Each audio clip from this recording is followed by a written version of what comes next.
Muy buenas noches, bienvenidos a La Clave Crítica en Almería 24 Horas Televisión. Vamos avanzando poco a poco en este 2026, todavía que podemos felicitarles el nuevo año porque es la primera vez que nos vemos al otro lado en este nuevo curso y la verdad es que estamos atravesando importantes cambios en la geopolítica internacional. ¿Estamos viviendo un cambio en el orden mundial? Y sobre todo, ¿cómo afecta eso a nuestra provincia, a Almería? Por ejemplo, en el tema de las exportaciones. Pues de todo eso y mucho más que hablamos la próxima hora aquí en su televisión, en Almería 24 Horas y como siempre con clave crítica.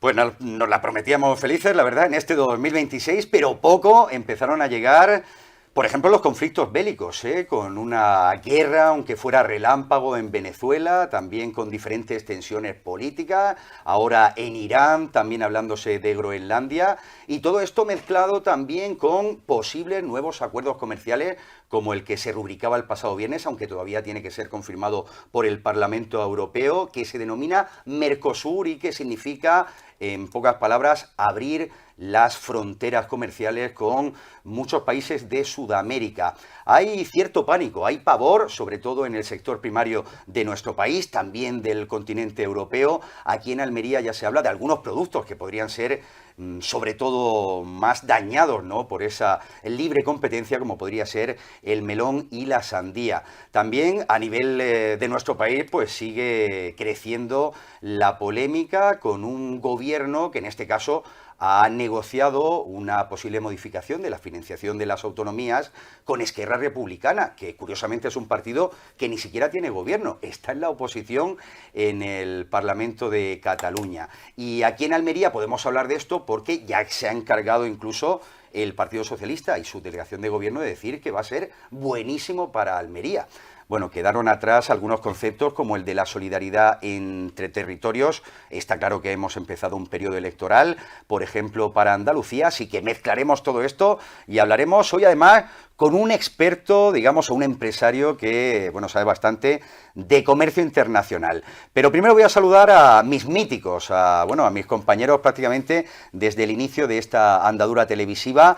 A mi lado que tengo a mi querido amigo, es economista, es agricultor, Juanjo Santiago. ¿Qué tal? Muy buena. Muy bien, Fran. Pues nada, hoy encantado de estar aquí esta noche y como sabemos que después de la Navidad la gente hace bolas, mantecaos, comilonas y tal y llega la cuesta de enero, pues me he puesto una bicicleta para que todo el mundo empiece el año en clave deportiva y subamos muchas cuestas. Con buenos propósitos, sí señor. Claro, dicen que el amor es lo que mueve el mundo, otros dicen que es el amor al dinero. Claro que si le preguntamos a Donald Trump, veremos a ver por dónde sale. Quizás sea que el mundo se mueve a partir de lo que él piensa o opina. Miguel Vera, ¿qué tal? Muy buenas noches. Muy buenas noches. Primero felicitar, feliz 2026. Y me vas a dejar que tenemos telespectadores desde Madrid. Lo iba a hacer, te me adelanta. Vale, pues yo quería unirme a dedicarle este programa a un ser de luz que se llama Elena, que nos ve desde Madrid. Aquí un saludo. Pero tú hablabas también de cambios. Yo no sé si estamos en una era de cambios o en un cambio de era. Eso lo tendremos que ver porque la cosa está bastante emocionante. Sí, pues la verdad que sí. Y desde luego un saludo enorme a Elena, bueno, y a todos los espectadores que tengamos en otros puntos de Almería, ¿no? A nosotros eso nos encanta. Intentamos focalizar sobre todo en lo que ocurre en la provincia, pero bueno, siempre hay algo que nos salpica porque todo afecta, ¿no?, también a la economía y sobre todo a una provincia, ¿no?, como la nuestra, que sale tanto y exporta tanto también fuera de nuestras fronteras. Y ejemplo de ello es un empresario ejidense, pero que además tiene una proyección internacional, es Sergio Viñolo. Yo tenía muchas ganas que estuviera aquí con nosotros. Hola, muy buenas noches, Sergio. Buenas noches, Fran. Me uno a la felicitación del año para todo el mundo y espero, echar una buena tarde con vosotros, una noche con vosotros y aportar un poquito en este debut televisivo. Yo quiero que tú además seas protagonista, luego te haré algunas preguntas concretas, porque tú a través de Luxapers lo que haces es conquistar prácticamente todo el mundo a través de una cosa muy nuestra, que son los encurtidos, las alcaparras y todo eso, ¿no? Pues sí, ahí estamos, llevamos ya 30, este año hacemos 30 años en la compañía y estamos presentes en más de 100 países en el mundo y no solo que los conquistamos con la venta, sino que también los conquistamos con la compra, porque compramos alrededor del mundo, procesamos el nacimiento aquí en Almería y vendemos al mundo. Y creáis además empleo, riqueza aquí en Almería, o sea que llevando 30 años con esta andadura, habréis vivido de todo, ¿no? Estos pulsos arancelarios no son ahora por primera vez cuando ocurren, ¿no? Pulsos arancelarios, problemas de logística, atascos en Canal de Suez, COVID, pues, todo eso en todos estos años, que en los últimos años la costelera, verdad que está un poco más agitada de lo que se ha vivido en los 20 años anteriores. Bueno, profundizaremos sobre eso contigo, con Sergio, con Miguel, con Juanjo y también con un amigo que tenemos hoy al otro lado, que es el presidente de la Cámara de Comercio de Almería, Jerónimo Parra, que, bueno, él también pues sabe muy bien lo que es el comercio, incluso internacional, ¿no? Además, habla diariamente con empresarios que son ejemplo de ello en nuestra provincia y por eso, pues, bueno, queríamos saludarlo y saber cómo está viendo este inicio de 2026 y también desearle, por supuesto, en representación de todos los empresarios de la Cámara, que sea propicio para todos, si es que eso es posible. Jerónimo, ¿qué tal? Muy buenas noches. Muy buenas noches, Fran. Muchas gracias por invitarme a vuestro programa y saludar también a la gente que tiene contigo en la mesa, a Juanjo, a Sergio, por supuesto, que es mi compañero en la Cámara, y a Miguel. Quiero agradeceros el que pueda estar aquí esta noche y explicar un poquito lo que desde mi perspectiva vemos de cómo está el negocio y cómo están las cosas a nivel empresarial, a nivel de provincial, que es donde me quiero centrar un poco. Sí, es muy importante, ¿no? Porque además, yo lo decía con Sergio, hablamos de generación de riqueza, generación de empleo, ¿no? Al final todo esto redunda en nuestras fronteras provinciales. Así genéricamente, para empezar, Jerónimo, ¿cómo se presenta el futuro inmediato en este momento en el que estamos? ¿Qué riesgos, qué amenazas, no sé, qué virtudes, qué fortalezas ves en el empresariado almeriense? Bueno, yo creo que los almerienses en general nos tenemos que sentir contentos, aunque a nivel mundial las cosas están bastante revueltas, ya lo habéis comentado vosotros también un poquito ahí, las cosas están bastante revueltas a nivel mundial con estas distintas guerras que tenemos ahora repartidas por el mundo, pero a nivel empresarial el futuro se presenta bien, muy bien. ¿Y por qué digo esto? Pues porque tenemos nuestra principal actividad, sin lugar a dudas, es la agricultura, es la alimentación. Y cada vez, aunque las cosas no funcionen como nos gustaría, pero cada vez los países, sobre todo europeos, quieren comer mejor. Quieren comer mejor, quieren comer más seguro y quieren comer con una seguridad alimentaria que nosotros se la podemos ofrecer, ¿vale? Eso es importantísimo y eso lo tenemos en Almería. De lo demás se pueden prescindir de muchas cosas en la vida, pero ya te digo que de comer no podemos prescindir. Y luego también tenemos algo que anhelamos desde hace mucho tiempo, que ya sin lugar a dudas va a ser una realidad. Va a ser una realidad más pronto que tarde. Posiblemente para el final del 27, principio del 28, no más. Con los datos que yo tengo ahora mismo sobre la mesa, yo creo que para esa fecha podamos tener nuestro ansiado AVE. ¿Y qué es lo que va a traer el AVE a Almería? Yo estoy convencido que la alta velocidad, que además habéis cuidado mucho desde la Cámara, porque vosotros habéis ido revisando prácticamente cada trimestre, ¿no? Un poco cómo iban las obras y bueno, confía Jerónimo que eso sí, 2028, pero será una realidad, ¿no? Sí. Lo del AVE Almería es una realidad que se trata ya de unos meses antes, unos meses después, pero más bien pronto que tarde. Esto va a ser un revulsivo para nuestra provincia, para la provincia entera, importantísimo.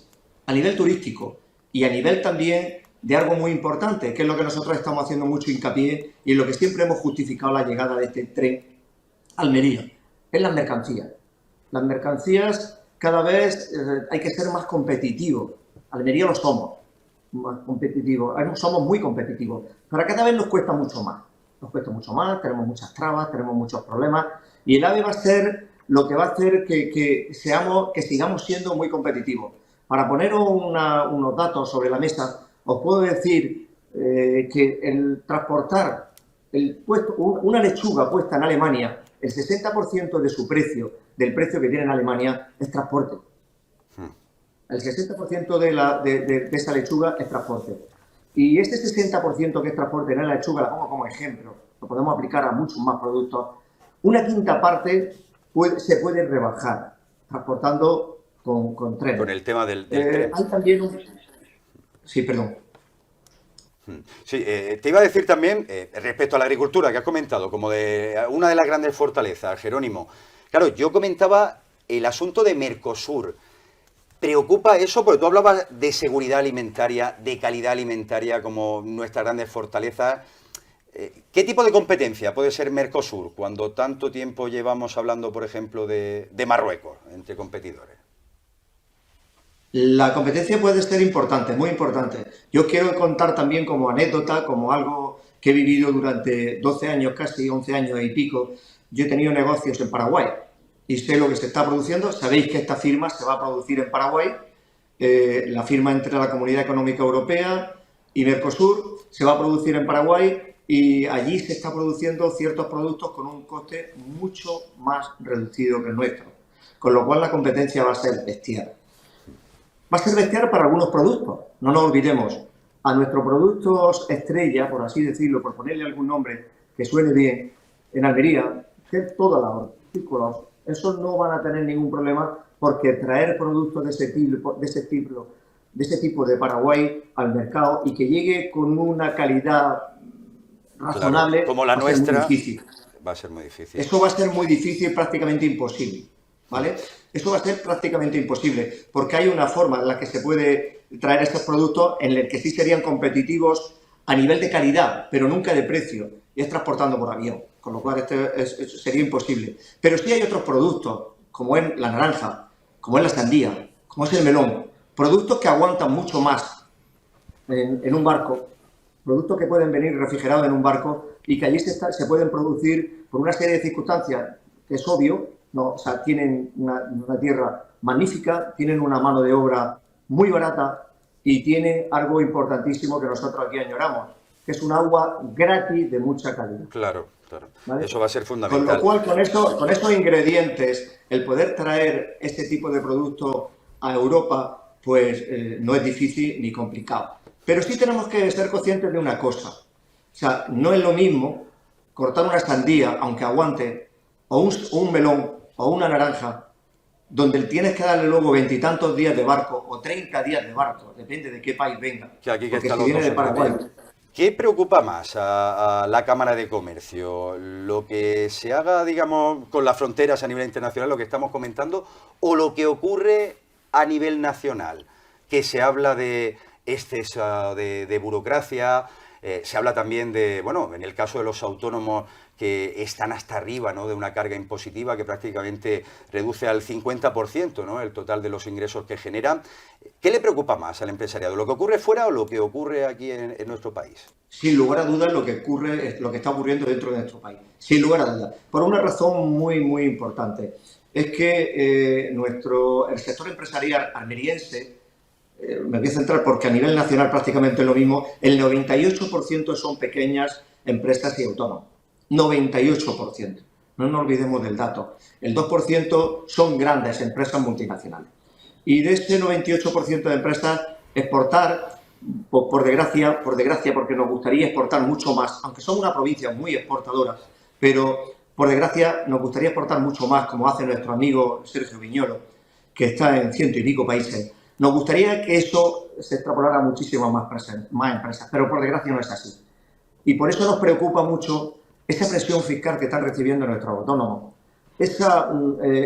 sin ningún tipo de miramiento y tratando a todas las empresas como si todos fuésemos Mercadona. Eso no es así. Eso no es así. Hay gente que le está costando muchísimo trabajo después de trabajar muchas horas.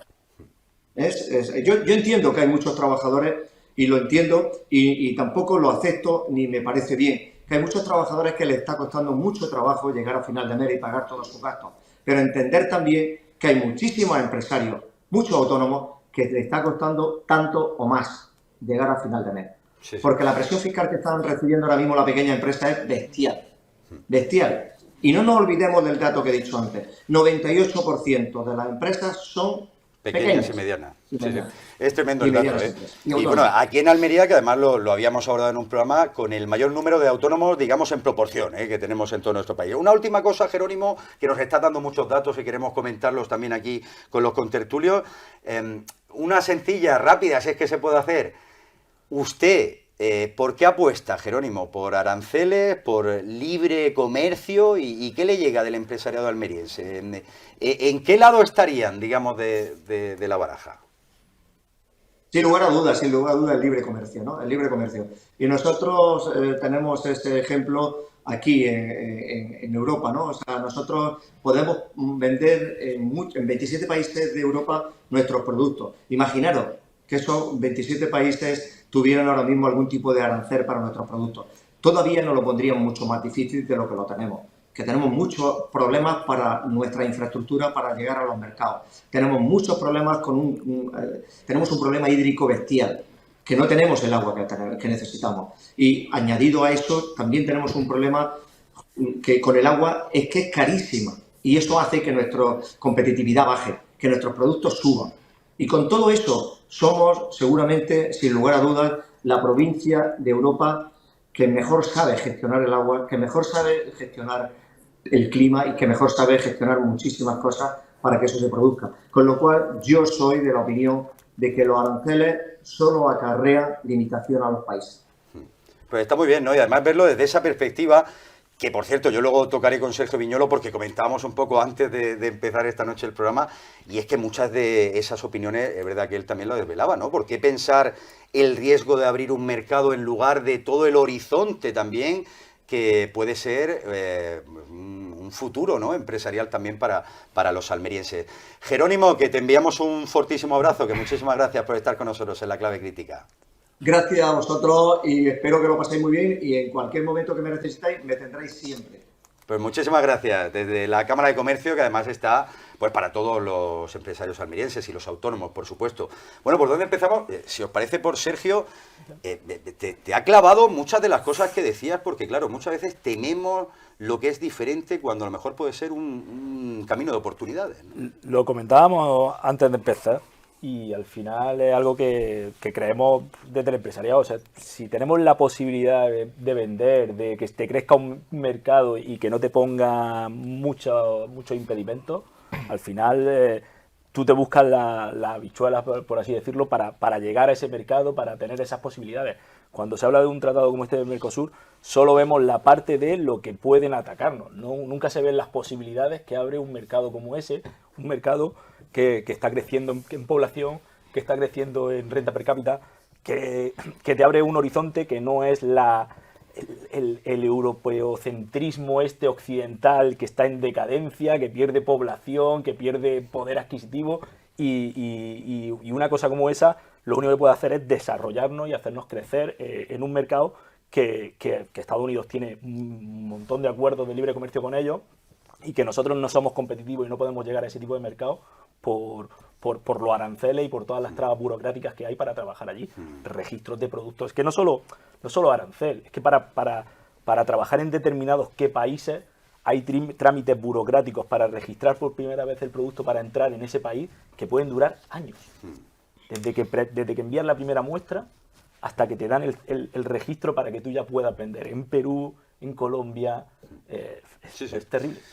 No sé, Juanjo, Miguel, ¿tú qué piensas de esto? Porque, claro, una cuestión, en nuestras frutas y verduras, que son los que más exportamos, aquí hablaba Jerónimo de nuestra calidad y de la durabilidad, digamos, a la hora de exportar en nuestro terreno, que sería Europa. A ver, Almería está muy especializada en los productos en fresco. Entonces, claro, es difícil, como decía Jerónimo, que se pueda competir en esos productos en fresco. Ahora, como dice él también, pues a lo mejor la sandía o el melón, lo que se está hablando, que podría tener cierta competencia, pero lo comentábamos antes de entrar, ¿no?, que al final tú tienes los lineales, tienes la banana que viene de fuera de la Unión Europea, tienes el plátano de Canarias. ¿Qué es lo que pasa? El plátano de Canarias es un producto de mayor calidad, pero es más caro. Entonces, al final, digamos, cada cosa tiene su mercado, pero la gente consume mucho producto de fuera, también se consume producto canario, ¿no? Entonces, está claro que lo permanente es el cambio, siempre va a estar cambiando las condiciones. Respecto a lo que se decía de si aranceles o libre comercio, evidentemente los aranceles los pagan los consumidores, entonces no es bueno para nadie.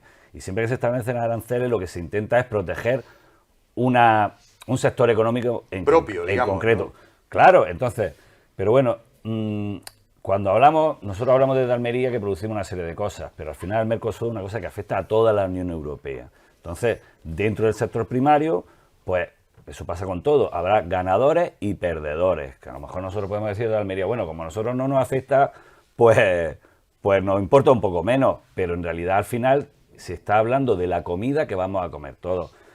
Hay otra cosa, y no quiero extenderme mucho, pero que es el tema, tú has dicho la burocracia. Las barreras, o sea, antes para modular el comercio, históricamente se han usado dos cosas, que serían los aranceles, que es un impuesto, o las barreras a la importación, ¿no? Directamente. Que es un arancel más radical, digamos. O sea, no se puede hasta traer... aquí, ni uno más. Y eso pasa con los cupos, etcétera, ¿no? Entonces, eso ha estado operando y sigue operando en determinados países, o por lo menos de forma legal, otra cosa que después se vigile. Es un mecanismo más suave, ¿por qué? Porque permite que en una época en la que aquí no hay producción se puedan traer productos de otro sitio, lo cual sí tiene sentido, porque así el mercado sigue estando abastecido, ¿no? O sea, es un juego de determinados factores. Ahora bien, lo que se reclama mucho desde el sector primario, y yo también, porque formo parte de él, pero soy sensible a esa cosa y creo que los consumidores también deberían decirlo, es, aquí se producen unos términos de calidad que hacen que, entre otras cosas, produzcamos menos cantidad y de mayor calidad y más cara. Entonces, ¿podemos nosotros hacer que la legislación europea exportarla al resto de esos países o simplemente hay determinados intereses en Europa de ir hacia esos países para saltarse esa barrera? Termino. En la Organización Mundial del Comercio, que es la que ha estado, digamos, organizando el comercio, por eso se llama así, a nivel mundial, hay una cosa muy antigua ya, digamos, de hace 30 años, que era la cláusula de país más favorecido. Entonces, cuando un país, digamos España, le daba, bueno, España ahora mismo no tiene esas competencias, pero pongamos el caso, España le da a Mali las condiciones para importar sandías de tal condición, ¿no? Con determinados requisitos.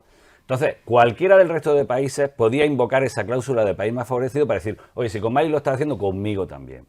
Va a llegar el caso, que ya se está dando, que es que los propios europeos tengamos que reclamar a nuestros propios países y a la Comisión Europea que apliquen la cláusula de país más favorecido a sus propios productores, que eso es lo que resulta sangrante para todo el sector primario. Pero luego hablaremos también de Mercosur. Miguel, tú y yo no somos agricultores, no vendemos nada, no exportamos. ¿Tú cómo ves pero todo esto? Somos ciudadanos que comemos todos los días. O sea, claro. Pero hablando del Mercosur, no es un tema fácil. Llevan 25 años negociando. Las circunstancias geopolíticas que tú hablabas, con la entrada de la potencia de China y los aranceles de la locura de Trump, está buscando Europa una salida. Pero claro, el sector de los vinos, de las bebidas espirituosas, del aceite, sobre todo en Alemania, de los coches y de las industrias farmacéuticas, se están frotando las manos a base de agricultura y ganadería. No podemos simplificar coches por carne o coches por agricultura, pero habrá que tratarlo despacio. El libre comercio, sin competir en igualdad, hay que regularlo, porque aquí en Europa hay unas exigencias y luego fuera no se van a hacer las exigencias. Claro. Los que apostamos por una economía cercana de kilómetro cero, quizás deberíamos apostar por ahí y no ahora la potencia alemana que ve que sus coches no se venden y después de 25 años a abrir fronteras, cuando se debería poner a nuestros pequeños, a ese 98% que decía de las pequeñas empresas, no nos las podemos cargar por la industria alemana. O sea que yo creo que se debería hacer bien, despacio, aunque eso de exportar, a mí me da alegría que un ejidense, un almeriense, en 50 países esté exportando, pero no es lo común de... No es lo habitual, no es lo habitual. Bueno, pues ha sido una introducción larga, por cierto, el debate está abierto, podéis interrumpir cuando queráis, pero claro, es cierto, y también habéis apuntado, que aquí tenemos, ahora mismo, en la actualidad, dos tendencias, que es el libre mercado, ¿no?, del que hablábamos, que parece que Europa podría estar en esa tesis, pero luego tenemos, por otro lado, el imperialismo, entre comillas, de Estados Unidos, que opta más bien a por un proteccionismo, cierto proteccionismo, igual que pasa con Rusia, igual que pasa con China. Y eso precisamente es algo que utilizan mucho las organizaciones agrarias que hasta ahora están oponiéndose a Mercosur, que es la protección de la propia producción, ¿no? Asegurar, digamos, que somos capaces de poner los alimentos en la comunidad. Antes de seguir con el debate, Vamos a escuchar lo que nos ha enviado además Adoración Blanque, que es presidenta de Asaja, sobre estos acuerdos de Mercosur y por qué, por ejemplo, la patronal, también la COAG o UPA, se han puesto diametralmente en contra de esta solución. Desde Asaja mostramos nuestro más profundo rechazo a la firma del acuerdo con Mercosur. Y mostramos nuestro rechazo porque en los acuerdos comerciales tiene que haber las mismas cláusulas y las mismas garantías que le están exigiendo a los productores europeos. No tiene ningún sentido que a nivel europeo nos estén imponiendo una legislación donde tengamos que cumplir una serie de medidas, tanto de utilización de productos fitosanitarios, como medidas medioambientales, como también medidas sociales, y a los productos que vienen de fuera pues no se les exija o no se tengan esas mismas exigencias que nos están exigiendo a nosotros. Por lo tanto, tenemos que tener las mismas reglas de juego. Porque si no tenemos las mismas reglas de juego, lo que están haciendo nuestros dirigentes a nivel europeo y nuestro ministro de Agricultura es poniendo las producciones españolas y las producciones europeas al pie de los caballos y vamos a atender a la desaparición y al desmantelamiento del sector agrario y ganadero tal como lo conocemos hoy en día. Además, también necesitamos que se garantice ese control en frontera y que realmente se puedan cumplir esas exigencias, porque si no hay un control efectivo en frontera, pasará, como estamos viendo con otros acuerdos comerciales, como es el acuerdo con Marruecos, que realmente se establecen las cláusulas, el papel lo aguanta todo, pero luego, a la hora de la verdad, pues no se cumple absolutamente nada de lo que establece el acuerdo. Por tanto, como ya tenemos experiencia en este tipo de acuerdos, no podemos aprobarlo, no podemos estar de acuerdo con él y exigimos a la Unión Europea y a los países miembros, como en este caso pues, como es España, que se rechace tal como está estipulado el acuerdo y que realmente se garantice la viabilidad de las explotaciones europeas. No nos negamos a competir, lo que sí que nos negamos es a competir en desigualdad de condiciones y es lo que está ocurriendo en este acuerdo como ha pasado en otros acuerdos comerciales. Al final, el sector agrario y el sector ganadero europeo lo que está siendo es una moneda de cambio para que otros sectores se beneficien de estos acuerdos comerciales. Y eso es lo que no queremos. No queremos el desmantelamiento de nuestro sistema productivo. Queremos seguir trabajando y para poder seguir trabajando tenemos que hacerlo en igualdad de condiciones. Pues eso es lo que decía Dori Blanque de Asaja. Bueno, es un poco si nosotros tenemos aquí la producción y tenemos a nuestros ganaderos y nuestros agricultores, ¿para qué vamos a buscar fuera, no? Cuando estamos viendo tractoradas, estamos viendo que están tirando camiones en la frontera, en Francia. A ver, es que la cuestión es, o sea, la Unión Europea es un mercado, es una unión de personas. Entonces, la Unión Europea, aunque la natalidad en Europa sea muy baja, pero sí que es verdad que cada vez vive más gente en la Unión Europea, ¿no? Entonces, es un mercado, bueno, que tiene unas demandas y que es normal que haya que abastecer y que los políticos se preocupen en abastecerlo y que los empresarios lo quieran abastecer y que los empresarios busquen oportunidades. Todo eso tiene lógica, ¿no? Entonces, al final, lo del libre comercio o la barrera a la importación es uno de los debates más antiguos que hay en la economía, ¿no? Y entonces, o sea, el dejar hacer, dejar pasar, que se decía, ¿no?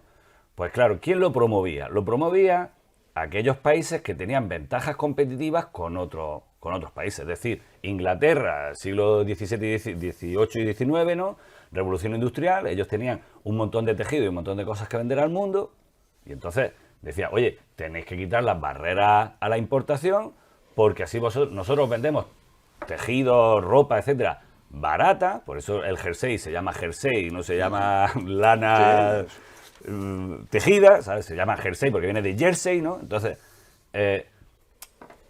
claro que el que tiene una ventaja competitiva lo que busca es poder exportar más, pero ahí está ya el dirigente de un país, como por ejemplo en Estados Unidos, que dice, oye, yo quiero salvaguardar una serie de industrias estratégicas para mi país, como puede ser la producción de acero o la industria del automóvil. No sé. A todo, no tiene sentido. No, claro, yo no digo a todo, pero no, estratégicamente... Digo que es lo que ha hecho, o sea, que no tiene ningún sentido que queriendo salvaguardar determinada industria estratégica de Estados Unidos le ponga aranceles a las alcaparras que no producen. O sea, claro. no tiene ningún sentido. Bueno, no porque me afecta a mí, pero... Se ha pasado a 5 pueblos, ¿no? Como se dice. No es que se haya pasado, pero como lo mismo que lo mío, un montón de productos más que compran que ellos son incapaces de producir. Pero con lo que hablaba antes de la parte del producto de la banana y del plátano y de la... Nos llenamos mucho de hablar de las bondades y de la gran calidad, pero claro, la gran calidad, las bondades, si a la hora de que el consumidor lo pone a competir en precio, en un lineal, el que es el que decide, el que toma la decisión por precio, por cómo está la economía mundial, por cómo no llegamos a final de mes, por todos los alquileres, por todo lo que quiera, decide que se pasa por el forro los residuos de pesticidas, la protección de tal y del medio ambiente sí. y quiere comprar ese producto. Yo no te digo que nos pasemos por el forro la protección del medio ambiente, lo que digo es que lo mismo Europa se ha pasado de frenada en su exigencia y hoy en día debe de replantearse qué nos exige a nosotros, que yo cuando hablo de quitar aranceles, hablo de quitar aranceles y después de competir en igualdad de condiciones. En igualdad de condiciones. Que tú comentabas antes que eso es imposible y difícil. Y yo decía, a mí ha venido a visitarme a mis instalaciones los organismos de sanidad de Estados Unidos, porque nosotros vendemos en Estados Unidos. Y vienen a controlar que una empresa que produce productos en Almería, en Nacimiento, para venderlos en Estados Unidos, cumple con los requisitos y con los criterios de calidad y de seguridad alimentaria de Estados Unidos. ¿Por qué Europa no puede tener un cuerpo de... Mira que tenemos... No habría que contratar más funcionarios en Europa. Yo creo que con los que hay sería suficiente como para tener aviones dando vueltas por Sudamérica. Coger un grupo de técnicos y los repartes por allí y van a las empresas y a todo el que tenga una exportación realizada a Europa. Oye, analíticas, controles... Y sobre eso toman la decisión de si hay que poner sanciones o hay que frenar determinadas exportaciones. Igualdad de condiciones no debe perjudicar al tema de salud que tú comentabas. O sea, que las mismas exigencias se pueden dar. El aladid de libre mercado en Estados Unidos hasta que le toca y pone los aranceles. O sea, que eso que a veces habría que... Y a mí me encantaría que Europa fuera la unión de personas, pero es una unión económica y de personas poco. O sea, claro. En eso está claro. Lo que sí se puede hacer, yo creo que tú dices que es imposible, yo como soy el club de los imbéciles, a veces me lo creo. Yo creo que sí se puede empezar a pedir a países terceros las exigencias que se han hecho en Europa. Porque si hace 40 años nos llegan a decir a los almerienses agricultores que íbamos a atender el estándar de calidad y no lo hubiéramos creído. Pero Miguel, es que hay normas internacionales que ya controlan ese tipo de cosas. Una cosa está la norma de los países, después están las normas internacionales que exigen determinadas cadenas de distribución para que tú seas proveedor de esa cadena de distribución. Y ahí la norma del país no vale para nada. El país te puede permitir que tú hagas determinadas cosas y si tu residuo es 0 o menos 0,01 en determinados productos, si lo utilizas, aunque en tu país esté permitido, te sancionan cuando llega el producto. Hablas de los Global Gap y esa serie de empresas auditoras. Que son ya de un carácter internacional. Que digamos que son más contratados por el que compra que no por el gobierno. Pero, a ver, eso está muy bien. Ojalá se implementara. ¿Cuántas alertas alimentarias tenemos al cabo del año en Europa por productos que vienen de socios muy cercanos? Y de Turquía también. De Turquía y de Marruecos le compramos habitualmente muchísimo. Hay muchísimas alertas alimentarias. ¿Y qué es lo que pasa? Nada. Entonces tú dices, si lo has dicho bien, la gente cuando coge... A ver, si este problema cuando empezaron a entrar los tomates de Almería en el resto de Europa y todavía la Comunidad Europea no estaba consagrada, digamos, pues entonces nos tiraban los tomates, dirían, estos tomates son muy malos, es que se están cargando no sé qué. Y después cuando se dice, vale, vamos a poner un criterio de calidad, y entonces se empezó a asumir que este tomate se podía vender. Vale, ahora... Nosotros formamos parte de un mercado común y tenemos una serie de responsabilidades y de obligaciones por estar dentro de ese mercado común. Si tú quieres acceder al mercado, pues evidentemente tienes que cumplir la misma regla. Pero, Juanjo, yo tengo un ejemplo. Venga, un comentario, tú también terminas. Un ejemplo que es algo que nos pasó a nosotros. Importación de un contenedor de limones en salmuera de Egipto a Europa, a Almería, para envasarlo. Nosotros queremos ese contenedor de limones para un cliente de Australia y para un cliente de Canadá. El contenedor de limones no es que tenga pesticidas ni metales pesados, tiene un ingrediente que es el benzoato de no sé qué. Que no lo aceptan prohibido allí, por lo que en sea. la Unión Europea, aceptado en Australia y aceptado en Canadá. Sí, sí. ¿Y sabes lo que ha hecho la autoridad sanitaria de Almería? Destruir el contenedor. ¿Y sabes lo que te planteas tú, perdona? Tú dices, voy a poner un centro de transformación en Túnez o en no sé dónde, me están dejando de hacer que no tienen esa barrera y así vendo... Pero a mí es lo que te digo, a mí me quitan... son cosas que perjudican a la gente de Europa. Me quitan un mercado que es, le abren la puerta a mi competencia de Egipto, a mi competencia de Turquía, de poder venderle a ese tipo de mercado porque yo no tengo acceso a ese producto.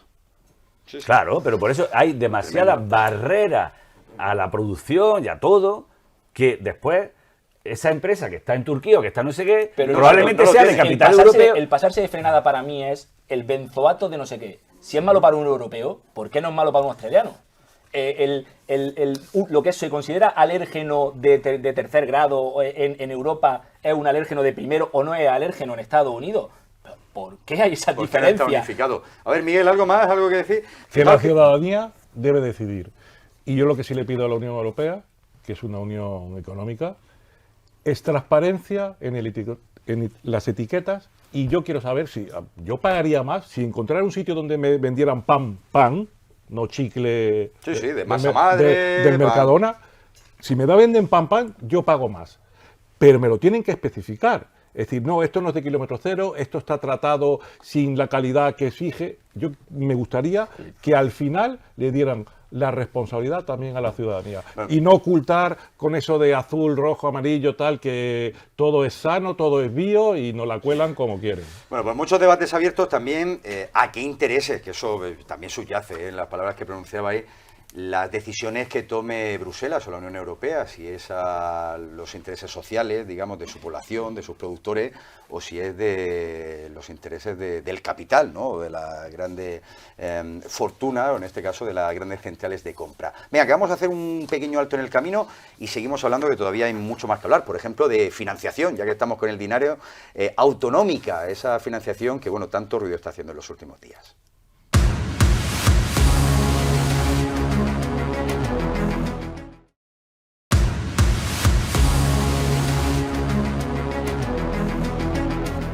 Pues ya estamos de vuelta, nos vamos a meter a hablar de cosas de Almería también, por ejemplo, en la capital, ese paseo que está dando un debate tremendo, a ver si nos deja por lo menos unos minutos para ofrecer unas pinceladas de las opiniones, aunque no se ha terminado la obra, pero ya que estamos con política internacional y hemos hablado de Donald Trump, se comenta también, se percibe cierto, iba a decir, ambiente prebélico. Bueno, es que guerras hay, ¿no? Ahora mismo, además, en activo en Ucrania, también en la Franja de Gaza, ¿no? Porque al final es una paz engañosa, también con situaciones de pérdida de absolutamente cualquier recurso por parte de la ciudadanía. Tenemos también las revueltas que están ocurriendo en Irán y, bueno, hemos tenido pues esa invasión relámpago, podemos decir, con detención o secuestro del presidente de Venezuela, de Maduro, y bueno, esa situación en la que ahora mismo pues no sabemos bien qué va a pasar, porque cambios lo que es en el gobierno de Venezuela, pues ha quedado la vicepresidenta, ¿no? Delcy Rodríguez, que por cierto conoce también muy bien el gobierno de la nación, en este caso el señor Ábalos, que por cierto sigue siendo diputado en prisión. Bueno, sobre esto de Trump, y voy a empezar con mi amigo Miguel Vera. Secuestro internacional, por cierto, lo de Maduro, esto es una detención de un narcotraficante. ¿Cómo lo estás viendo tú, Miguel? Vamos a ver, si defendemos el derecho internacional, el fin nunca justifica los medios, con lo cual pero vamos, es que es básico, o sea, intervenir en un país, secuestrar al presidente y ahora acusarlo de narcotráfico, ya es que es para partirse de risa, porque mira que tiene delitos este hombre para que lo puedan juzgar. Yo creo que estamos entrando en la ley de la selva, es peligrosísimo y sobre todo en el lejano oeste. No sé si, como Trump presume de no leer ningún libro y de ver las películas del oeste, dirá, yo soy aquí el jefe de la tribu y pa'lante. Y a mí lo que más lástima me da es la reacción de Europa y del mundo, como calla y aguanta, y las consecuencias pueden ser lamentables, porque Putin se está frotando las manos y los chinos están jiji, y Singapur está acojonado, porque sabe que cuando quiera nadie va a decir nada, los chinos van a entrar en Singapur y Putin está ya en Ucrania. La verdad es que es muy tibia la reacción de Europa, ahora que lo comenta, quizá Francia, ¿no? En este caso el presidente Emmanuel Macron, que parece que sí ha hablado abiertamente de acabar, digamos, con la legalidad internacional, pero digo yo, Miguel, Juanjo, Sergio, los tres, cuando Europa se habla de cierto debilitamiento como potencia mundial, al final al menos podrá poner sobre la mesa su garantía de derechos humanos, ¿no? Y como quizá mayor representante del primer mundo en la actualidad. A ver, o sea, esto... voy a dar una de mis chapas. Vamos a ver. Desde la paz de Westfalia, que fue en 1700 y pico, ¿vale? El derecho internacional se basa en que hay una cosa que se llama soberanía nacional y lo que pasa fuera de tu frontera, digamos, es susceptible a conflictos. Entonces, eso dirigió a un mundo lleno de guerra y dirigió a la ONU. Entonces la ONU surgió como un espacio donde precisamente limitar el alcance de los conflictos, es decir, respeto a los derechos humanos, respeto a la soberanía nacional y formas no violentas de entablar relaciones entre los diferentes países y potencias. ¿Qué es lo que pasa? Que cuando desde la élite europea, al calor de, hay que decirlo, de los demócratas estadounidenses, se habla, y una persona muy importante de este país, como puede ser el jefe del Estado, dice en su discurso navideño que el mundo debe estar regido por normas, entonces se está dando la espalda a ese mundo del derecho internacional. Ahora, cuando se dice eso, ¿a qué normas nos estamos basando? Porque claro, cuando lo dice el rey, el conjunto de normas son una. Pero cuando lo dice Trump o lo dice Putin, el conjunto de normas son otras. Las que les aplican entonces, a ella. El derecho internacional es muy deficitario. Faltan muchos espacios, digamos... De control, ¿no? Sí, de todo eso. porque claro, no hay una policía del mundo, no hay un juzgado del mundo. O sea, es muy difícil de imponer una ley internacional. Claro, es la OTAN, es Estados Unidos el que paga el 50%. Es lo mejor que tenemos y lo único a lo que nos podemos agarrar. Entonces, cuando desde la propia Unión Europea se le da cancha a ese pensamiento de... ¿Por qué digamos... entráramos se quitara al gobernante de Siria y se sustituyera por una persona que ha estado acusada de derechos, de atentado a los derechos humanos, terrorismo, etcétera. Ahora es el presidente de Siria. Ese no nos molesta tanto, ¿no? O en Irán, por ejemplo, que podría... Bueno, en Irán están pasando otra serie de cosas, pero lo que quiero decir es que Europa claramente no tiene una voz cantante, de hecho no está unida, ni parece que lo vaya a estar en el corto periodo de tiempo. Y entonces, es complicado. El derecho internacional es lo único que tenemos deficitario. Claro, dices tú, en Europa todavía no he visto yo ninguna terraza con una banderita de la Unión Europea. Vayámonos a Estados Unidos, ahí no encontramos por ejemplo, una parcelita. La verdad es que el concepto de unión es que no tiene nada que ver. Al final el papel de Europa que queda relegado a la nada, porque hemos cedido el ejército a Estados Unidos, la innovación y la inventiva y la producción a China, y nosotros nos dedicamos a legislar inteligencia artificial que no producimos, ni generamos, ni desarrollamos. Entonces al final todo es generar leyes, pero al ser cada vez tener un papel cada vez menos importante, más secundario en todo el marco internacional. Se ha visto en cualquiera de las tomas de decisiones que ha habido, el peso de los gobernantes y de los mandatarios europeos siempre cada vez están más en segunda fila o directamente ni siquiera aparecen.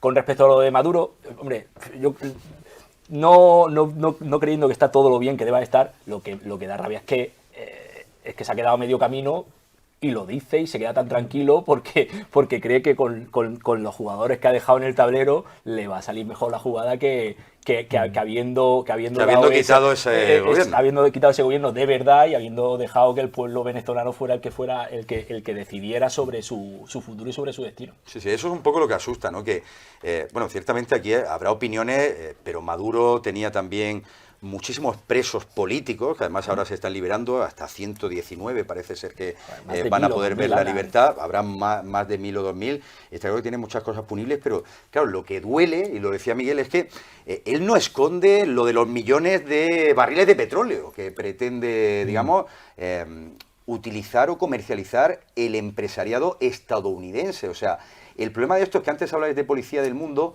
yo creo que Estados Unidos sí que ha funcionado más de una vez, sea adecuado o no como policía del mundo, Pero Bueno, claro, en este caso... La careta de policía del mundo, lo que ha actuado siempre como empresario y, Claro. o lo pasa que ahora, como dice el compañero, lo explicita. A mí lo que me duele, porque fíjate, el padre del derecho internacional es Francisco de Vitoria, ¿no? Y se ha cargado la escuela de Salamanca y toda la tradición de... Nosotros tenemos, por eso es bueno estudiar historia, y yo creo que los teleoyentes deberían saber que la única defensa ante la ley de la selva, el viejo este, lo que no hemos enviado, lo que nos hemos inventado como sociedad inteligente han sido las normas, las leyes y los derechos. Luego hemos tenido, si no, la ética como defensa ante esa ley de la selva, y luego ya la moral individual. Pero si no están las religiones, la ética, las normas, Claro. el derecho y las normas, estamos indefensos. A eso es lo que quiero ir. Quizá Europa, al menos mediante la moral, ahí es donde debe de destacar. Si no tiene ejército, porque es verdad que no lo No, tiene. pero si estamos no tiene- ante una persona no solo narcisista. Si se le llama al vicepresidente, le dice, niños, venid Sí, para le acá. llama de forma paternalista. Es un paternalista, un egocéntrico, un narcisista, está loco Que perdido. firmó el tratado de los aranceles con Europa en un campo de golf suyo en Escocia. O sea, En una es que él es él y el centro del mundo, pero le dejan que sea él y el centro del mundo, y ahora mismo nadie le sopla, porque incluso China, sabiendo que tiene un poder muy parejo al que pueda tener Estados Unidos hoy, pues ha torcido la mano en la parte arancelaria, han cedido mucho más de lo que ha cedido Estados Unidos. Y claro, es que cuando uno va ganando y cada locura nueva que sea... Esto es el de lo de los cuñados, sujétame el cubata. Sí, o sea, sí, es que, totalmente. O bésame, recordarlo de bésame el culo. Mira, lo único positivo que yo encuentro en toda esta es lo decía nuestro redactor jefe, que por lo menos ya en Groenlandia se canta flamenco. Todo el mundo está tiriti, tran. Si no fuera porque el flamenco ya ha llegado a Groenlandia, esto ya sería... Bueno, lo va a comprar, es ¿no? otra- Se lo va a comprar al final. Bueno, O sea, se le lo va a ha comprar seguro. le ha hecho una oferta, ¿no? Si puedo decir alguna cosa, mira. Sí. Venga, ya vamos a hablar de otra cosa. Mira, sobre el tema de Trump y su forma de hacer las cosas. O sea, yo lo he dicho muchísimas veces y creo que es una cosa que cada vez se está hablando también más en los medios de comunicación convencionales, digamos, de masa, porque aquí Pues porque nos ven, nos ve Elena, claro, nos ven, están tomando claro, nota. lo Entonces, exportan. hay un concepto muy claro de la política internacional estadounidense, que lleva ya 100 y pico años, que lo inventó un presidente de los Estados Unidos, y es la doctrina Monroe, era el presidente Monroe. Entonces, Monroe lo que decía era América para los americanos. Primero era como una forma de echar a los europeos de América, y después era como una forma de expandir el colonialismo estadounidense sobre el resto de América. Bueno, pues Trump es de esa escuela, tiene esa forma de pensamiento. Entonces lo que dice es, yo me voy a salir de los conflictos que están muy, muy lejos, y lo que voy es a ser el imperio dominante en mi hemisferio, en el hemisferio este. Entonces, por eso son sus movimientos, y por eso ahora tiene interés en Groenlandia, porque Groenlandia al final es una parte, digamos, de América. Geográficamente en el mapa pues se ve más pegadito allá que allá, ¿no? Entonces, él considera que es una zona donde él tiene intereses legítimos, sobre todo a nivel defensivo, porque dice, si yo no hago nada, Europa no va a poner dominar ese espacio de tierra. Hay que recordar también que Sí, eso es tierras cada vez raras, también y hablan las de rutas minerales. comerciales que hay por el Ártico cada vez son mayores. Porque hay más de hielo y el... Claro. Sí, cada vez de global verdad. Y haciendo lo que está haya más- utilizando Rusia, además, esa ruta. Claro, entonces marítima. es lo que dice, yo tengo que Europa no está capacitada porque no tiene ejército, y yo voy a poner un poco de orden ahí. Su bravuconada y tal, yo no creo que vaya a haber un conflicto bélico en Groenlandia, la verdad, si lo digo. Y son cosas pues para llamar la atención y demás, ¿no? Entonces, Pero Pero quizá tampoco para dices que, bajar la tampoco dices subasta. que vaya a haber una bandera de Estados Unidos allí en Groenlandia. no, ya la hay, porque hay una base militar, o sea que y puede, pero bueno, tiene el como- derecho de tener todas las que quiera, entonces... Como el Estado... Como colonizador, ¿no? Bueno, pero eso sería una cuestión de los groenlandeses, pero termino. Sí. Lo que podemos volver a ver, voy a hacer una de recomendación literaria, pero no es la que traigo aquí sobre la mesa. Hay un libro de Eduardo Galeano que se llama Las venas abiertas de América Latina, que seguro Miguel lo conoce, que es un relato histórico, pero también literario de todo lo que pasó en América, en la América del Sur, todo el sufrimiento que ha tenido a manos de Estados Unidos.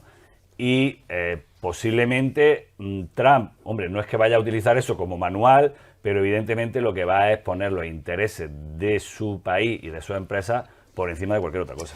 Bueno, y a todo esto, que hablando de Colombia, como está hablando de Cuba, veremos a ver si no hacemos el acuerdo de Mercosur y al final lo hacemos con Trump, ¿eh? Dios dirá, ya cualquier cosa nos podemos esperar. Venga, que nos ponemos serios, nos venimos también a política más cercana, a política nacional, pero al final es andaluza y es también de la provincia de Almería. Como bien saben, se ha negociado una nueva financiación autonómica. Hay varias comunidades autónomas que saldrían beneficiadas en este reparto. Una de ellas es Cataluña. Precisamente ha sido Esquerra Republicana la que la ha negociado con el Partido Socialista. No con todo el gobierno de la coalición, sí con el Partido Socialista. Y bueno, en este sentido se habla de que también Andalucía sería una de las regiones que saldría, digamos, beneficiada de este reparto. Si no lo tienen claro, también en Almería se pueden poner estos ejemplos. Lo hacía, de hecho, el subdelegado de Gobierno, que también es secretario provincial del PSOE en Almería, José María Martín, que justo a los pocos días de hacer esta noticia a nivel nacional, pues daba la explicación para los almerienses. Vamos a escuchar un fragmento. El modelo de financiación que pone sobre la mesa el Gobierno de España es bueno, es muy bueno para nuestra tierra. Es una oportunidad que no puede desaprovechar Andalucía, porque es bueno para los andaluces y las andaluzas. Es un modelo que da 4.800 millones de euros más al año a nuestra tierra. Una tierra que necesita mejor financiación. Y como necesita mejor financiación, el Partido Socialista, el Gobierno de España, María Jesús Montero, pone sobre la mesa una financiación justa, una financiación que necesita nuestra tierra, insisto, y que es muy superior a lo que el propio presidente de la Junta de Andalucía pedía. Pues interesante, ¿eh? No digáis que no. 4.800 millones de euros más para Andalucía. Y además, una propuesta que ha hecho María Jesús Montero, que es la candidata a la presidencia de la Junta de Andalucía. Claro, yo no sé qué pensarán en Extremadura, donde por cierto ha habido elecciones hace poco y se ha pegado un descalabro importante el Partido Socialista, o en Castilla-La Mancha, ¿no?, que también va a celebrar de forma inminente comicios, en fin, o en otras regiones. ¿Qué pensáis de esto? Financiación autonómica y el discurso, Sergio. Claro, ya no se habla de esto de solidaridad entre territorios. Ahora me ha gustado eso y va a ser buena para Almería. Almería se van a recibir más. Va a ser bueno para Almería. Se le veía tragar saliva y yo creo que es que no se lo termina de creer. Al final hay más dinero porque hay muchísima más recaudación. Entonces yo lo primero que planteo es: vamos a dejar de estrujar a las empresas, vamos a dejar de estrujar a las personas, vamos a hacer una política real de una recaudación que sea más sostenible para todos y que cada uno podamos administrar el dinero que ganamos con nuestro trabajo donde queramos, como queramos, no a base de recaudar para darle más a Cataluña y seguir en el gobierno. La verdad es que lo de la solidaridad, y antes lo comentamos, Miguel, perdona, no sé yo hasta qué punto se puede utilizar, porque también con el agua ahí podríamos abrir otra sandía, ¿no? Es verdad que eso es complicado, que unos territorios cedan de lo suyo a otros, aunque sean del mismo país. Aunque sobre. Y aunque sobre. Aunque se tire. Es verdad. Miguel. Estamos en el campo de las medias verdades y cada uno ve si está... Por eso te traemos, para que nos corrija. ¿Necesitamos un nuevo modelo de financiación? Sí. ¿El que tenemos es nefasto? También. ¿Sale ganando Andalucía? Bastante. ¿Por qué? Porque se exigía un nuevo modelo de financiación basado en los habitantes. Solo con eso ya hubiéramos mejorado. Pues tenemos eso y 4.800 millones más. Pero ojo, a costa de la justicia, a costa de la solidaridad. Entonces, ¿es bueno para Andalucía? Sí. Y no hay que engañar. Ahora, no es un modelo justo y no es el modelo que un país necesita. No estamos cobrando los impuestos para pagarse a Cataluña. Cataluña lo único que dice es que me quede como estoy. Si yo soy el tercero, debo recibir el tercero. Pero no es el modelo que hemos tenido. Ya tenemos en la Constitución española, que lo hemos hablado antes, una excepción con los foros navarros, que está... Y ya si empezamos con los foros navarros, ya con los catalanes, ya con los vascos, luego los andaluces, que... Yo creo que se puede mejorar. Lo que sí tiene razón es que ahora lo tienen más fácil porque tú necesitabas 15.000, pues ahora te voy a dar 20.000 para acallar. Si nos dicen que este nuevo modelo de financiación autonómica es malo para Andalucía, nos engañan. Y si nos dicen que es bueno para España y justo, también nos engaña. O sea, que cada uno que coja, o sea, que tenemos para que cualquier oyente dice, ¿cómo no va a tener razón si dice lo que yo pienso? Claro. Pues cada uno que coja lo que quiera, sí, pero por lo menos intentar ser objetivos. Yo no me gusta este modelo de financiación porque raya la insolidaridad, pero tampoco podemos engañar y decir que Andalucía este año y el siguiente, porque será para personas y saldremos ganando. Claro, es curioso que el Partido Popular, gobernando Andalucía, ya ha dicho que no va a apoyar este modelo de financiación. No se va a apoyar con ninguno, vamos. Pero entre uno de los argumentos que pone sobre la mesa es que no se ha negociado con las autonomías. Es cierto que ahí sí estamos asistiendo a una alteración, digamos, de cómo se hacían en política las cosas antiguamente. Y es una financiación autonómica que no se ve con los presidentes de las autonomías y que no solamente eso, se ve con Esquerra Republicana, que bueno, corregidme si me equivoco, pero supongo que el interés del gobierno es meramente de los votos por la gobernabilidad. A ver, eso es evidente, ¿no? Pero la cuestión al final es que estamos jugando con cosas del comer que se están gestionando por las cosas del comer de cuatro que se quieren mantener en el gobierno. Entonces, mira, yo el argumento que se está diciendo es bueno para Andalucía. Vamos a ver. ¿Qué es lo que prima? ¿Los territorios o las personas? Porque que el gobierno de la Junta de Andalucía tenga más dinero para gastárselo en lo que quiera, no necesariamente tiene que redundar en mejor para los ciudadanos que viven en Andalucía, que bien pueden ser catalanes, extremeños, un saludo para los extremeños que nos ven, y de donde sean. Entonces, yo lo que me pregunto es, ¿cómo van a estar los ciudadanos? Entonces lo que se dice, que también es cierto, es que la mayor parte de los servicios del Estado del Bienestar lo gestiona la autonomía, educación y sanidad, hablando mal y pronto. Entonces, teniendo más dinero la autonomía, podrán dedicar más para eso. Pero yo muchas veces hablo del mismo problema, que es, tenemos el dinero, pero lo que tenemos que hacer es gestionarlo mejor. Y después, oye, yo como ciudadano, cuando veo que se están haciendo determinadas cosas, ahora ya parece que no hemos comido el turrón y los mantecados, ya nos acordamos de Ábalos, de Coldo, de toda la... No, ya se olvida todo rápido, del claro. Caso Mascarilla, con todas sus variantes por todo el país. Y aquí en Almería igual, En Almería, por eso te digo que ya se nos ha olvidado. Ya el año nuevo, boom, se nos olvida todo. Pero vemos lo que se hace con el dinero público. Entonces, como bien ha dicho Sergio, o sea, si no nos fríen tantos impuestos, porque oye, es que ha habido una inflación, entonces eso ha repercutido en que el poder adquisitivo de la gente es menor, pero los precios de las cosas han subido, por tanto se recauda mucho más por el IVA. ¿Por qué no deflactan el IRPF para que los ciudadanos puedan tener más dinero en su bolsillo? ¿Reducen el IVA? Porque al final lo que se piensa es, si la economía... Eso siempre hay un efecto arrastre. Entonces, ¿quién tiene que tirar de la economía? ¿El gobierno con su gasto público o los ciudadanos con su gasto privado? Yo soy de la opinión de que es preferible que el dinero esté en manos de las personas. Y entonces esas personas con decisiones de consumo pues dirán, oye, pues yo quiero comprar esto, quiero comprar lo otro, quiero comprar lo otro, y entonces arrastraremos la economía hacia arriba. ¿El Estado qué es lo que hace?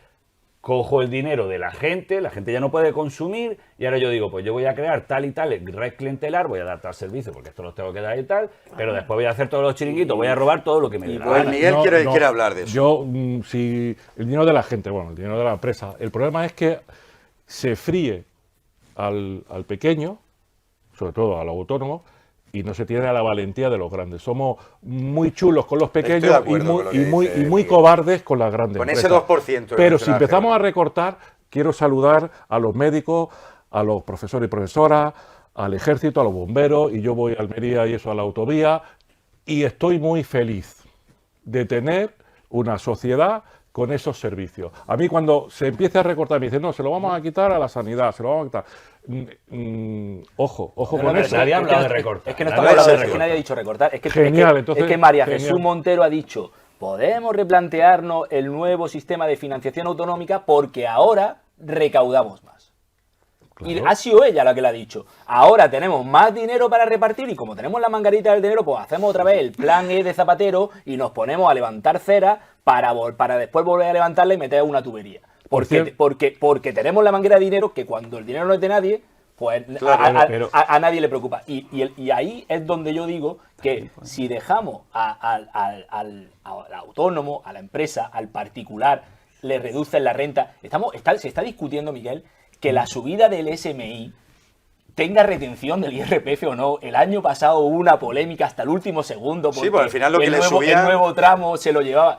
¿En qué locura hemos entrado? O sea que... En el récord de personas que trabajan cotizando, que ya llevamos más de 22 millones. Y en la caja de la Seguridad Social vacía.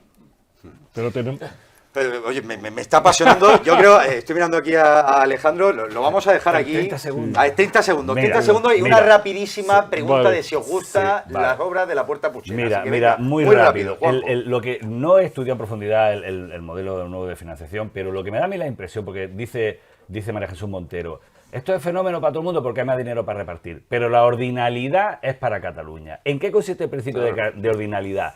Es el que más aporta, más recibe. Tú imagínate que la gente que paga impuestos, individuos, dijeran, oye, yo quiero Yo que que me aporto aplique más, yo, recibo más. yo que pongo Claro. más, que, o sea, es una Que mi cosa calle esté mejor que la otra, no que es da tontería, vergüenza, ¿eh? da vergüenza No, que pero un gobierno de izquierda... Pero que no es eso la ordinalidad, es lo que yo doy, tengo que, si soy el tercero en dar... Yo no hago cola, yo no hago cola en el médico porque no, yo, no, porque el que yo más aporto tengo más. que recibir. A ver, deja que explique Miguel ahí. Pero que- es No, así, no, es la, así. la ordinalidad no es que más, porque entonces sería Madrid, sino Cataluña pide decir, si yo soy la tercera que más aporta, a mí me tienes que dar Como la tercera. tercera. Si soy la segunda, Bueno, como la segunda. El Ya, sistema ya de está. repartir Ya. es el de ordinalidad. Claro, El que claro. más solo- aporta pero- más recibe. Es lo que estaba diciendo. No, solo con ellos.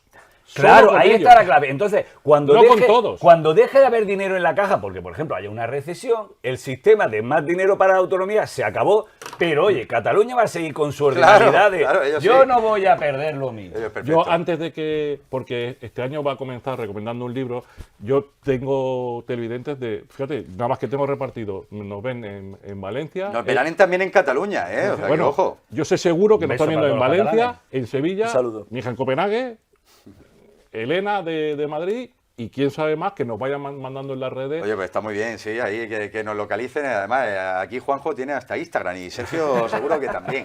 ¿Y quién no, Fran, ¿Y en quién estos no? días? ¿Y quién no? Oye, rapidísimo, Sergio, ¿has estado en el paseo He de estado en el Almería? paseo, ha quedado muy Málaga, pero bueno, hay que verlo terminado. Los empresarios de la hostelería parece que están algo más contentos al Vale. final de la Navidad que al principio, pero yo creo que tiene sus cositas todavía. Ha habido movimiento, por lo menos es verdad en Navidad se ha visto ahí la gente visitando y viendo, pues eso, lo que les parece a ti. ¿Qué te ha parecido, Juanjo? ¿Lo has visto No, todavía? la verdad que todavía no he tenido el placer de estar por ahí, pero sé que hay mucha polémica porque parece que se forma allí un charco y tal. Es que es una fuente. Claro, entonces no se sabe muy bien cuál es el objetivo, habrá que verlo terminado. Es una fuente. A mí me ha encantado, aunque son campeones de la gestión, vamos a dejarlo. Los campeones de la gestión se han cubierto de gloria, aunque le está quedando bonito. No sé por qué ha costado 4 millones más. No sé lo que decíamos. Sí, se ha ido Sí, ya, lo- se está desviando un poquito, sí. Nos enteraremos dentro de 4 o 5 años, pero a mí debo reconocer que sí me está gustando todo lo que sea peatonal. Las ciudades para los ciudadanos más que para los coches, yo siempre lo apostaré. Bueno, pues ya que hablas de las ciudades y todo eso, venga, recomendación del libro que ya estamos fuera de tiempo. Bueno, Y- mira, muy y rápido. nos cierran la Hoy que ventana. hemos hablado mucho de campo, que siempre hablamos de campo, pues mira, este libro de Manuel Pimentel, lo pongo así para que la gente lo vea. La venganza del campo. La venganza del campo, ¿vale? Y solamente voy a leer lo que pone aquí porque mejor que esto no lo describe nada. Dice, ¿por qué el sector primario es pisoteado y perseguido por la misma sociedad a la que da de comer? El campo se vengará al modo bíblico con escasez y brutal encarecimiento de los alimentos de la sociedad que lleva décadas despreciándolo. O sea, animo a leerlo a todos los agricultores, pero también a todos los urbanistas y a todo el mundo, porque siempre es bueno leer y más en estos tiempos. Pues gran epitafio además, muy Juan acorde con Profeta lo del que- siglo XXI. con lo que Los habíamos campos. contado. Sergio, Yo que no, muchas no gracias. me entera. Quería haber preguntado más por Lusa Pers, pero ya lo haremos. Habrá otra ocasión, seguro. Que toda la suerte del mundo y que, bueno, estás en tu casa, Juanjo Santiago. Que nos invite y así grabamos Vera, allí. tenemos desde- que ir a Hacemos nacimiento, un directo allí. Tenemos que directo. hacerlo, tenemos que hacerlo. ¿Nos comemos unas alcaparrillas? O Joder. Claro. unos pepinillos. Bien ricas porque que están. Además, son muy propicios también ahora para esta Y los- bajas temperaturas. Pero que nos vamos ya, Miguel. Yo sé No, que no, te digo queda que toda lo la de- noche. Que hasta la próxima semana, bueno, estaremos en Fitur, pero pronto volvemos también y seguimos analizando la actualidad aquí en La Clave Crítica y en la televisión de los almerienses, que es Almería 24 horas de televisión.